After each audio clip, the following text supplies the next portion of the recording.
It's time for the 2021 fall foliage forecast here in central Illinois. We'll talk a little bit about what we think will happen with those fall colors on the leaves on trees and the timing of them as well. Let's hit that first here. Here we go, looking now this week, looking at pretty much no change in the leaves, but change will start to come as early as next week. And a few trees are even looking that way now. Notice how we start to see some of this minimal, that lighter shade of green into almost a little bit yellow moving in north of Interstate 72, 74. Each week, that change will continue to move, looking more patchy by the end of the month here. October, our big month for change when it comes to fall foliage. This is the first full week of October. We're patchy to partial out there. That second and third week really are prime time for bright colors. The week of October 11th, the week of October 18th, we're near peak and seeing peak. And that last week of October there, the week of October 25th, heading into the beginning of November, we're at peak, starting to become past peak with those foliage colors, and then we're past the peak once we get into the month of November here in central Illinois.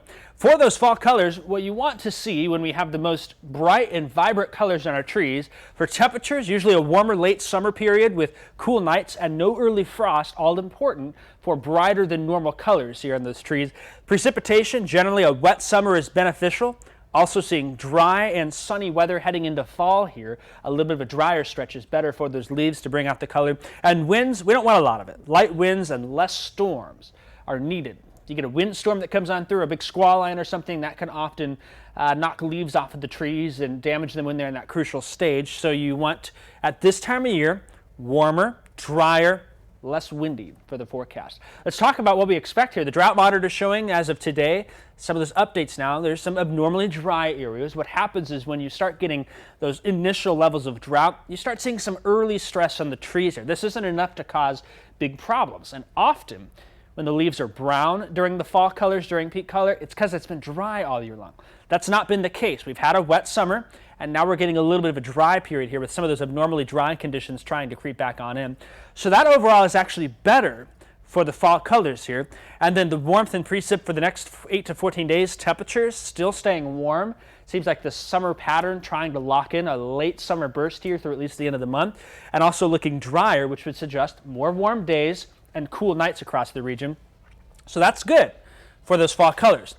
Moving into the month of October, the 30-day outlook came out recently here this week, showing near normal, perhaps trending slightly above normal for precip. So we'll still get some good summer rain, at least during the month expected. The drier weather expected over the Greater Plains, but also October is looking warmer for the month, at least warmer than average. That doesn't mean the 90s are sticking all the way through Halloween, but the general trend is that things look a little warmer, and for at least the end of this month, a little drier. For next month, near normal precipitation is expected. What's that mean for the color forecast then? Well, we've got a moist growing season. That's good. We've had plenty of rain this summer. We did have some flooding. That sometimes can stress the trees, but it wasn't widespread or significant enough to cause problems. We're seeing a warmer and drier September. You like to see that if you want those brighter colors. And we're seeing sunny days and cool nights. Those sunny days are also warm out there. That can help some of those pigments change for a little bit better. Especially the reds tend to like that drier time to make them pop a little bit more. So with all of that said and done, we think that the fall foliage forecast may be a little delayed this year because of the warmer summer weather carrying through, but still expecting things to be colorful. I'm not saying this is delayed by weeks, but maybe we trend a little more mid to late October than early to mid-October. We'll watch for a couple of key things though. If we have a frost or freeze, that will be an issue. An early frost is not good for leaves, and then we'll have to watch to see if there's any storms or any winds into the region. So we're going to watch that and keep you updated, but it looks like everything is so far trending in the right direction for a great fall foliage. If you have any recommendations or photos or anything else related to fall you want to share, be sure and follow me on my Facebook page. In addition, at the bottom of this article here on the website, I've got a full list of different places that you might find fun to see fall foliage this year. Have a great fall. We'll be keeping you updated here in the Weather Center.